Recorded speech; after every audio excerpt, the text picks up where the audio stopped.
Hello students, welcome to my channel CG. आज का topic जो है अपना वो है एंटी हाइपरटेंसिव ड्रग। सी नाम में ही लिखा है एंटी हाइपरटेंसिव, यानी हाइपरटेंशन की कंडीशन जब ज़्यादा बढ़ जाती तब हम कौन सी दवा देते हैं? Anti hypertensive.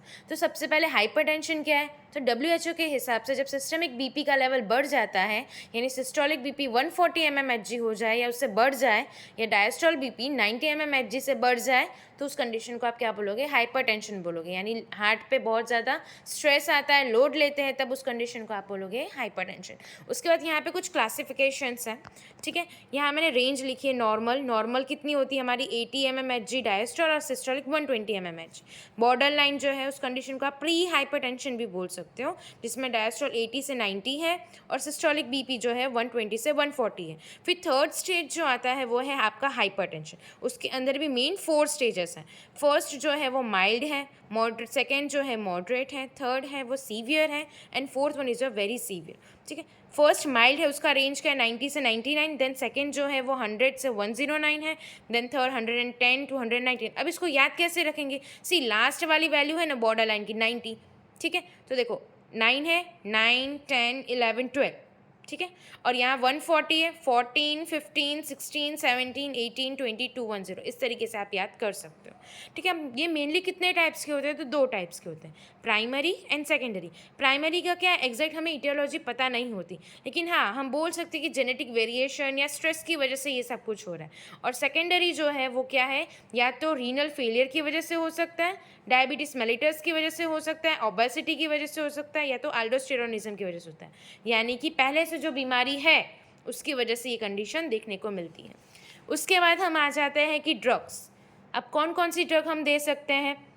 तो जैसे कि यहाँ मैंने फर्स्ट लिखा है डायूरेटिक्स, ठीक है। डायूरेटिक्स में कौन कौन से डायूरेटिक्स हैं? यहाँ मैंने लिखा है thiazide, loop and potassium sparing diuretic. तो सबसे पहले डायूरेटिक्स का काम क्या है? वो प्रमोट करता है excretion of salt and water bye act on kidney in the form of urine. Body में से वो एक्सक्रीट आउट करवाएगा सॉल्ट को और वाटर को in the form of urine. यहाँ ड्रग्स हैं थायजाइड। थायजाइड के आगे खाली आपको क्या लिखना है? क्लोरथायजाइड, और सेकेंड हाइड्रोक्लोरथायजाइड।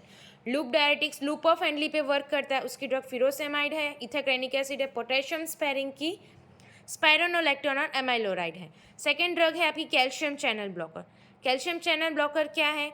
जहाँ से कैल्शियम चैनल जो है उसमें से जहाँ से कैल्शियम रिलीज हो रहा है, हमें उसको क्या करना है? उस चैनल को ब्लॉक करना है। उसके लिए आप कौन सी चैनल ब्लॉक करोगे? तो एल टाइप की कैल्शियम चैनल ब्लॉक करोगे, जिसकी वजह से कैल्शियम का लेवल कम हो जाएगा। उसके लिए मेन ड्रग जो है cardiotonic selective, that is your वेरापामिन।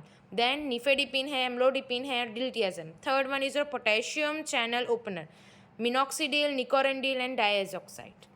ये आपका ड्रग्स के 3 ड्रग्स लिखे। फोर्थ ड्रग्स जो है वो आपका है वाजोडायलेटर, जिसके अंदर 2 मैंने बाइफर्केट किए हैं, आर्टियोलर डायलेटर और सेकेंड है आर्टियोलर वेनोडायलेटर मिक्स, जिसके अंदर आर्टियोलर डायलेटर में आएगा कैल्शियम चैनल ब्लॉकर यानी उसकी ड्रग आएगी, ठीक है। पोटेशियम चैनल ओपनर में मिनॉक्सीडिल आएगी, और यहाँ पर सोडियम नाइट्रोप्रोसाइड आएगा। क्लियर?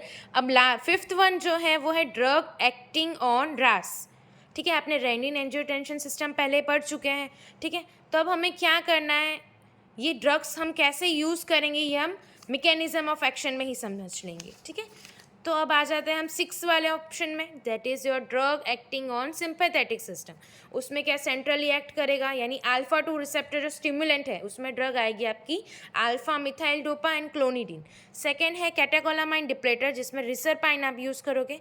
देन उसी के अंदर थर्ड है एड्रीनर्जिक रिसेप्टर ब्लॉकर, अल्फा है यानी जोसिन वाली ग्रुप्स आएगी, प्राजोसिन, तेराजोसिन, ठीक है। बीटा है यानी एटेनोलॉल मेटाप्रोल, BAM, आप बाम करके याद रख सकते हो उसको। फिर मिक्स अल्फा बीटा होगी तो लैबिटालॉल और कार्वेडिलॉल आएगी। देन एड्रीनर्जिक न्यूरॉन ब्लॉकर्स में ग्वानिथिडीन एंड गैंग्लियोनिक ब्लॉकर, उसमें क्वाटरनरी अमोनियम कंपाउंड आएगा जिसमें हेक्सामिथोनियम आएगा। सब मैकेनिज्म ऑफ एक्शन अपने समझ लेते हैं। कैल्शियम चैनल ब्लॉकर मैंने समझाया था आगे क्लासिफिकेशन में, ठीक है। वो क्या करेगा? ऊपर कैल्शियम चैनल लिखी हुई है, ठीक है। कैल्शियम चैनल में से क्या रिलीज हो रहा है? कैल्शियम रिलीज हो रहा है। अब वो कैल्शियम रिलीज होकर अपने दूसरा उसका जो दोस्त है उसका नाम क्या है? कैलमोड्यूलिन, वो उसके साथ क्या बना रहा है? कॉम्प्लेक्स बना रहा है। उस कंडीशन में उसके बाद क्या होगा, जो मायोसिन लाइट चेन काइनेस है जो इनएक्टिव फॉर्म में है वो किस में कन्वर्ट हो जाएगी, एक्टिव फॉर्म में हो जाएगी। तो ये जो आपका MLC है यानी मायोसिन लाइट चेन है वो फॉस्फोराइलेशन कर लेगा, उसके बाद वो कहाँ जाएगा, एक्टिन में जाएगा, जिसकी वजह से एक्टिन मायोसिन कॉम्प्लेक्स बनेगा।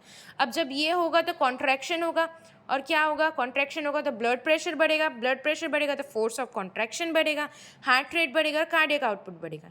ठीक है, अब कैल्शियम चैनल्स मेनली 3 टाइप की होती है, LTN। L यानी long lasting, T is your transient and N is your neuronal. हमें इस पे एक्ट करना है, इसको ये चैनल को अपने को ब्लॉक करना है। ठीक है, अब कैसे ब्लॉक करेंगे, तो डायरेक्ट हम कैल्शियम चैनल जहाँ है, जहाँ से वो कैल्शियम को रिलीज़ कर रहा है, वहाँ जाकर हम अपनी ड्रग दे के उसको क्या कर देंगे, इनहिबिट कर देंगे, ब्लॉक कर देंगे। सो अब ड्रग एक्टिंग ऑन RAS यानी रेनिन एंजियोटेंशन एल्डोस्टेरम सिस्टम। ठीक है, तो सबसे पहले क्या है, रेनिन क्या है, आपका एक प्रोटियोलाइटिक प्रोटीन है। ठीक है, कहाँ पे प्रेजेंट है, कहाँ से सिक्रीट हो रहा है, तो जक्स्टा ग्लोमेरुलर सेल में से सिक्रीट हो रहा है। ठीक है, अब यहाँ क्या है, एंजियोटेंसिनोजन जो है वो किस में कन्वर्ट हो रहा है, एंजियोटेंशन 1 में with the help of renin. ठीक है, और एंजियोटेंशन 1 जो है वो एंजियोटेंशन 2 में कन्वर्ट हो रहा है। ठीक है, with the help of this enzyme ACE, that is your angiotensin converting enzyme. After that angiotensin 2 जो है वो एंजियोटेंशन रिसेप्टर में जो है उसका एंजियोटेंशन 2 जो है उसका रिसेप्टर है। ठीक है, 2 टाइप के रिसेप्टर है, 81 और 82। अपने को 81 पे फोकस करना है। 81 क्या कर रहा है, ब्लड वेसल्स का लेवल बढ़ा रहा है, जिसकी वजह से कॉन्ट्रैक्शन हो रहा है यानी वाजोकंस्ट्रिक्शन हो रहा है। सेकेंड, एल्डोस्टेरॉन रिलीज हो रहा है हाई लेवल में, तो उसकी वजह से क्या होगा, सॉल्ट रिटेंशन हो जाएगा। ठीक है, कौन सा, यानी सॉल्ट और वाटर बॉडी में रिटेन रहेंगे। ठीक है, और थर्ड कंडीशन है जिसके अंदर सिंपैथेटिक एक्टिविटी बढ़ जाएगी, जिसकी वजह से हाइपरप्लासिया होता है। अब ये सब चीज़ों को इनहिबिट करने के लिए हमारे पास 5 अटैक्स हैं। हम फर्स्ट अटैक इस पे कर सकते हैं रेनिन पे। ठीक है, रेनिन रिलीज ब्लॉकर, जो रेनिन को रिलीज कर रहा है हम उसको डायरेक्ट ब्लॉक कर सकते हैं। ठीक है, तो अब ड्रग को कैसे याद रखोगे, रेनिन को ब्लॉक करने के लिए दो भाई बहन ऐसे याद रखो, एक का नाम राम है, एक का नाम किरण। तो राम किरण आए, उसने क्या किया, ब्लॉक किया।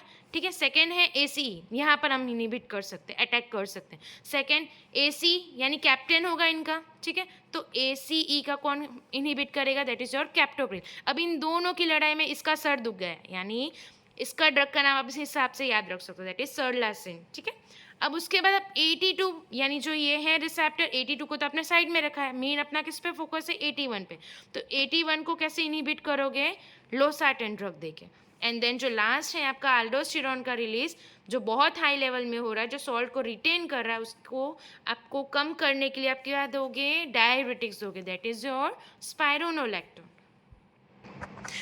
सो आई होप आपको टॉपिक समझ आ गया होगा कि इसके अंदर क्या है। ठीक है, अगर किसी को फिर भी डाउट है तो आप कमेंट सेक्शन पे बता सकते हो। Thank you.